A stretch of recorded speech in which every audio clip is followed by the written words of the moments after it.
this is Jamie from CapsuleComputers.com, and here we are today with another review.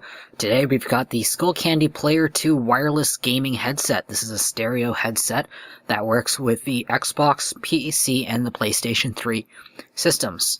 So let's get this unboxed.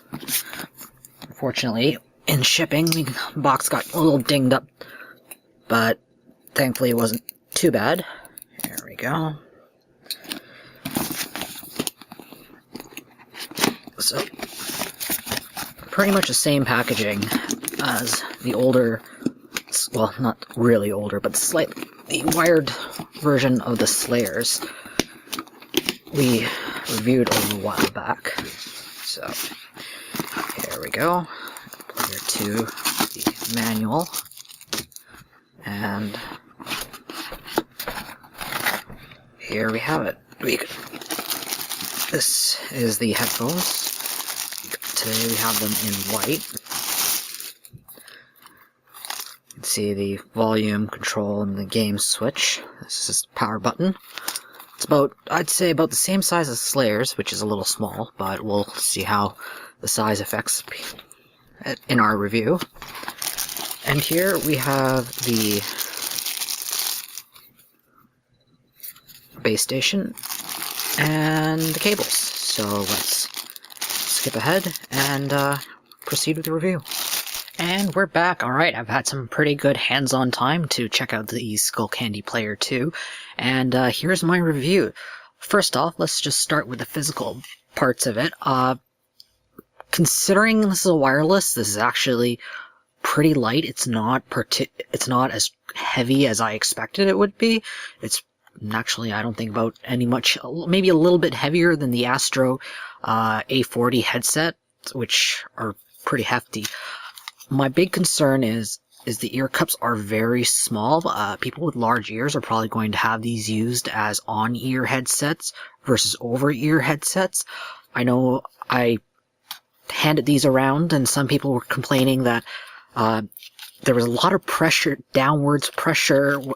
One person actually described it as having a smarty. If anyone, I don't know if it's a local thing, but back when I was in elementary school, kids would put on a baseball cap and then someone would run up to the kid and hit them on the little button on the top of it, and that would be called a smarty. Well, I did have one person who said sometimes wearing this is the same feeling, but I actually personally, after I wore these for easily 6-7 hours in a row, just to get a feel of it, and it wasn't that bad for me. However, the big deal is with ears. My ears are probably slightly smaller than the average, and I found this to be a really tight fit. However, the padding is actually really soft. It's softer than what I found on the Slayers even. So even wearing this as an on-ear headset is not going to be a big deal. One thing I did notice is the switch here and the button and this button to change from, let's see if you can see it here, the game to the voice and the volume up and down. I found that there isn't a very good, it's a little cheap feeling actually. Whether it's actually physically cheap or not, I don't really know, but this part, it rattles a bit, and this, you don't get a very nice feedback to know, how, in what direction. It just kind of, it feels like you're using any sort of thumbstick, really, and it's not that great. Turning it off and on, I don't know, you could probably hear it like that. I like it. It's not blastingly loud, and it's a good way to let you know if it's on or off, and it actually does beep for you when it's low batteries. The battery life on this, I found in practice, I could get it down to the warning spot after about 15 hours, give or take, of use.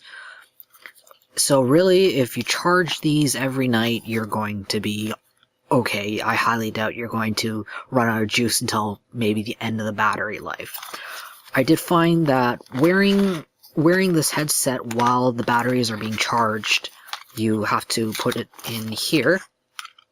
You plug in a USB, and you can use it while it's charging. However, it's kind of an awkward angle, and I found that it just wasn't that comfortable to wear while charging. Personally, it just kind of interfered with my shoulders. The other thing I noticed is when you're plugging it into your Xbox,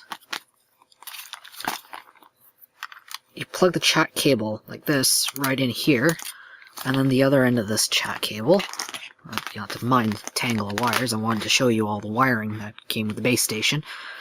You plug this into your Xbox controller. Let's see, I don't have mine in reach. I did notice that there is a bit of, I guess, what you would call microphonics, I believe. You can hear, every time you hit the cable, it causes the whole headset to rattle a little, and it's a little uncomfortable. Not uncomfortable, but it's a little irritating. However, no one is really able to get true wireless without either using some sort of puck or something. I would have liked to see that, but at this price point, you know, you can't really complain. Sound quality. Here is where I had an issue. For a PlayStation 3 and an Xbox 360, these PLYR2s sound really good. When I first put them on, I had tried them with a computer by plugging this by USB straight into the computer. And I was kind of shocked after coming from the Slayers, which were really great sound for the price. I mean, I don't think you can beat that quality for the price point. And I was really shocked because this didn't sound very good. The bass was really heavy, but the clarity in the highs and the mids was pretty crap, and it was very recessed in comparison. Even when I hit the equalizer switch over here, I found that it didn't really improve anything. So what I finally realized is when I plug it in and it's just an analog signal coming in from these, it sounded actually really good. So I finally realized the digital to audio to analog converter inside here is actually not very good quality.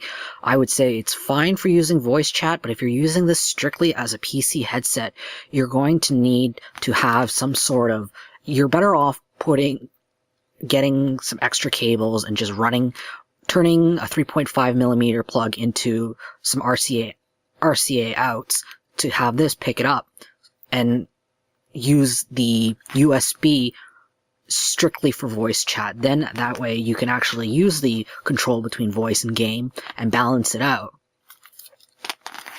while avoiding this crappier sound quality.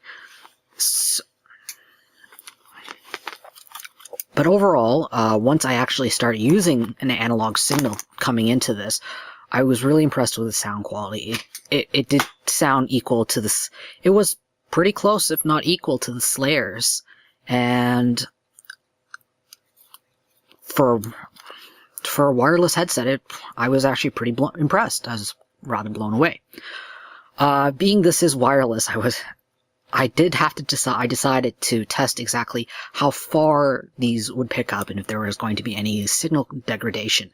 So I stuck the transmitter in the basement on my desk, and my basement is known to kill radio signals. The Wi-Fi in the highest point of my house is absolutely terrible. In some parts, I'm lucky if I can even get 1 bar upstairs. So I took this from my basement, listened to it, and I was actually able to go up to the highest room in our house, which is about three full stories up, and I had no degradation. There was no signal dropping, nothing. I actually found that my Xbox controller lost signal long before the PLYR2's lost signal, which is pretty darn impressive.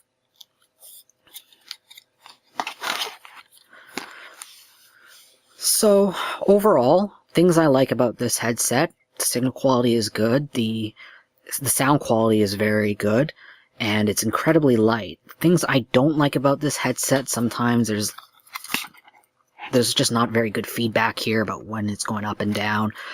This equalizer setting is good, but it's a little rattly at times. And the digital signal to analog signal in this is absolute garbage. I mean, it's not the worst thing I've ever heard, but it really does make this headphone sound like a $30, $40 headphone, and it's an absolute disservice to this headphone. So at the very least, you probably will want to spend probably about $5-10 on a conversion cable. You can probably get it on Monoprice or Deal Extreme to get the analog signal from your computer to your headset. Other than that, for $129, these are actually a pretty good deal for the quality. As long as you understand that if you're going to be a PC user, you're going to have to spend a little more to get the best performance of these headphones. If you're an Xbox 360 or a PlayStation 3 user, you don't have to worry. As long as you plug this into your Xbox or your PlayStation 3, you're going to be fine. These are a great set of headphones. So overall, I give these an 8.5 capsules out of 10. And I just wanted to do a quick demonstration of the PLYR2's microphone. As you can see, if you have the boom mic up like this, then the mic is completely muted. You won't be able to use it. Then you will simply need to pull the boom mic down, and it is ready like this, and it is ready to start recording, picking up some audio. I've only just did a little bit of amplification on this just to even out the volume, just so you can have a test of the PLYR's microphone.